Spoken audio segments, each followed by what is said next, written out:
3, Spider-Man Crawl Space Edition. Check us out at the SpidermanCrawlspace.com. Well, your old buddy Painbot is ready to conclude. That's right. Yeah, it is finally here.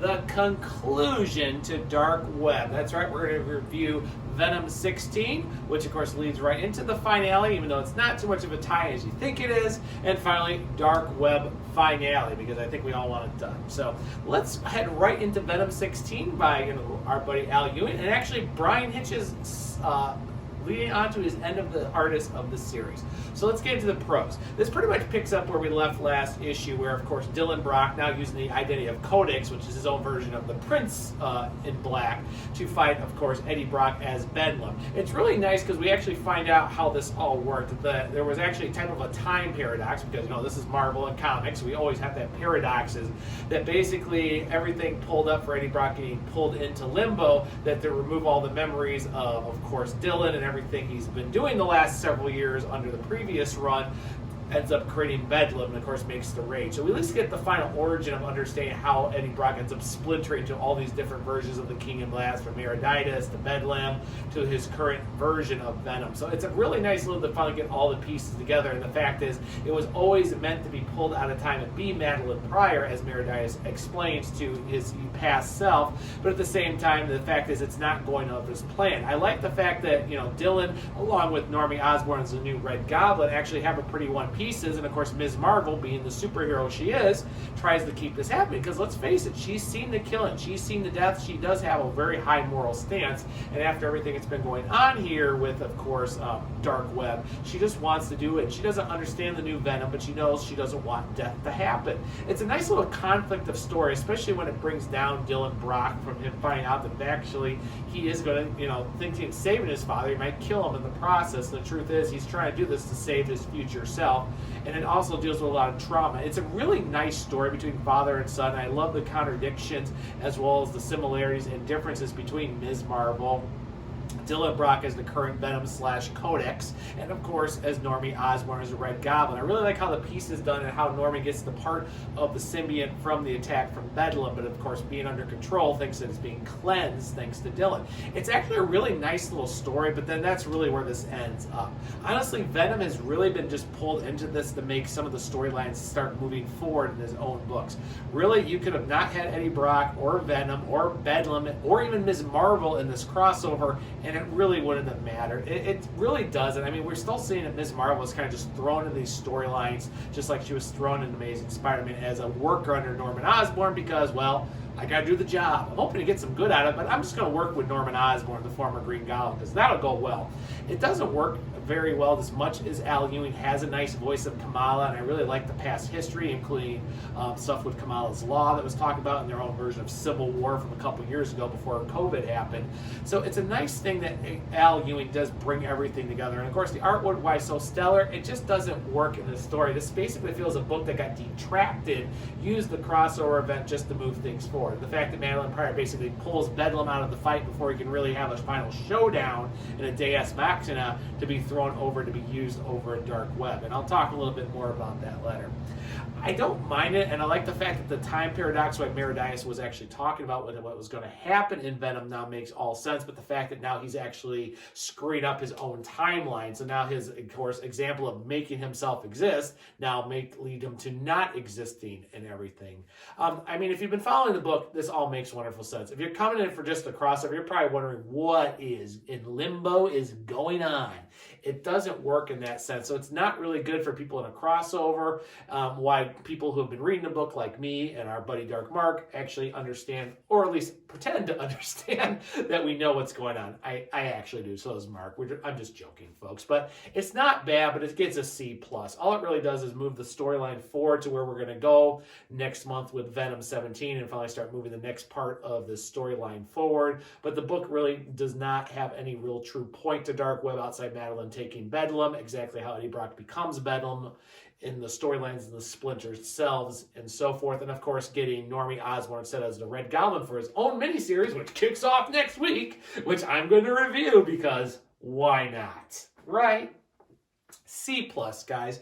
It's not bad, but really it kind of ends up being kind of a useless piece of the crossover just to wrap up some things and push it up, which of course I've been saying since I started reviewing Venom here for Dark Web, but we're just going to leave it at that. It's not bad, guys. I love the artwork, but this is a C+. And that'll probably be my highest rating here, guys, because let's do it. Let's get going, ready to go, all set and up and good. All right, Lottie freaking da. Let's get into Dark Web finale number 1, even though it should technically be 2, but it's a finale by our buddy, Zeb Wells, and of course the wonderful art stylings of both Adam Kubert, Charles Francisco, and a few others, and our pal Sal on the artwork to finally bring this whole storyline to ender. So first of all, the pros. I will say it right there and why I was jumping at our favorite artists. This artwork is beautiful. This feels like a big event. The art style works, the fights, the battles, the emotional tones, the big flare followed by some of the other emotional turns is well done by the entire art creative team. I really do like how it flows in here. It feels like it has a nice pacing to the story, which is a little bit of the only high grades I'll give to the writer at this point. But it feels really nice about the stakes that are going up, what's been doing, the various demons, the battles with the Insidious Six and King Chasm, and some of the other parts of it to where it leads to the very ending, which of course, with the Limbo Embassy, which apparently was always a plan in the Hellion series for Madeline Pryor. So we start finally seeing all those leftover storylines from Hellions and even things that were going on in the main X-Men books finally going here. But there's the problem, guys. I said X-Men. Right to the cons, guys. This is not a Spider-Man story. This is Ben Reilly, messed up from beyond, thrown in the storyline. The fact is the story completely contradicts itself. Madeline and arguing with Peter about what the whole story was and what Ben Reilly was trying to get and what Madeline was trying to get, and the fact that basically Peter says, yeah, but this was never his plan. This was your plan, and you screwed this all up. So you know what? He's out of his mind, but you made this all happen. If you just would have told him no, we wouldn't even be in this mess. And Madeline's like, oh, yeah, Spider-Man, you are absolutely correct. I'm just so stupid. And then it kind of just goes downhill from there, guys. The battles are nice in the set here, and I do like Peter and, of course, our buddy Rick Crap actually using the fights against Chasm and, of course, All Hallows Eve. The truth is, once everything is set up and the X-Men really get in the story, that's the truth is, guys. The X-Men are fighting this more with, of course, our buddy Bedlam, who was pulled over in from Venom to, of course, use all his rage to fight all the various demons that are under, Ben Reilly's control. It really doesn't have much more use on that, too. Honestly, once Madeline gets attacked by her former minions and unleashes the power within inside, she pretty much wrestles her scythe back from Ben Reilly. Very simple. Takes back control. And, of course, Ben in the final act actually sends All Hallows Eve to her miniseries, which we'll talk about next time, because I'll review that, too.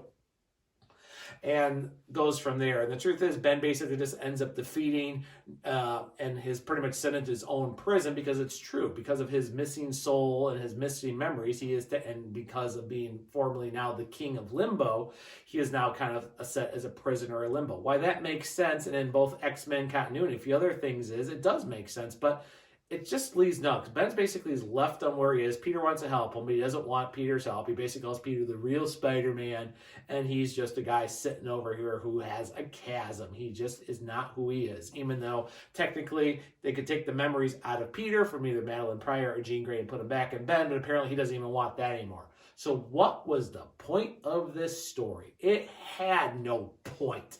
It is horribly done. It is horribly written. It was so plotted out with all of the mystery box of what did Peter do to this storyline. And the fact is a lot of the characters that were involved in it, including Mary Jane Blackcat, who's supposed to appear next issue. They have a 2-part story, which takes place after their own miniseries. It doesn't have any points. It really doesn't. It's a pretty book using a lot of X-Men continuity and actually moving several of the X-Men characters like Madeline Pryor and, of course, Havoc forward. My favorite X character. I've said it many times. But it has no point. Everything kind of just goes back to the way it is in New York. It's like, oh, I have a talking mailbox, and here's the Limbo Embassy connected to Croatia. Wonderful. This is an F. I'm sorry. This is an F. It is a horrible story. It has a horrible conclusion that really doesn't make sense. It basically just puts Ben over there, throws, All Hallows Eve and Wreck Rap out of there just to see if the miniseries is going to work. And basically, even though the involvement of other characters like, Golden Goblin, Norman Osborn, Ms. Marvel, and so forth, they really don't tell you any parts in it. Yeah, they help Peter in the end, but they weren't needed. This storyline is over. Thank the web. I am finished with this story. It is an F, and I am done. I am done. I am done. I'm not done with Spider-Man. I am just done with this storyline. I really am. I don't have much else to say in this review, guys. I had not a bad little issue from a book I've been following that was caught in this crossover that tries to progress the storylines to a storyline that, after reading Beyond and everything that was set up with Chasm and Ben Reilly and Janine and everything, turns into this. It is so quickly finished. Ben, a lot of them, doesn't even care the reason why he did this. Oh yeah, he killed the debt collector who was a closet serial killer. Peter doesn't even still know about that. And a few other things, and basically we go like, it was Christmas and now it's spring. So this storyline gets to start up in spring. Wonderful. Who cares? I don't. And I'm done. Thank you to my buddy Chi-Town Spidey, good old Pete there. Thank you for reviewing and beating us out here and also coming along with me. And I know you get to take a little break for the next couple of issues, so good for you. Not for me, guys.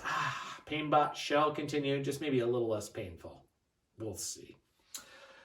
I'm done with this review, guys. If you want to know more about it and see our other thoughts, please join us on SpidermanCrawlspace.com or check out our Discord or other social media to talk about your discussions on this entire issue and storyline that I'm just glad is finally over. So on that note, guys, I will be back next week to review my next set of books and hopefully a couple of better issues, and we'll just kind of go from there. So welcome to February, everybody, and I'll see you on the Crawl Space.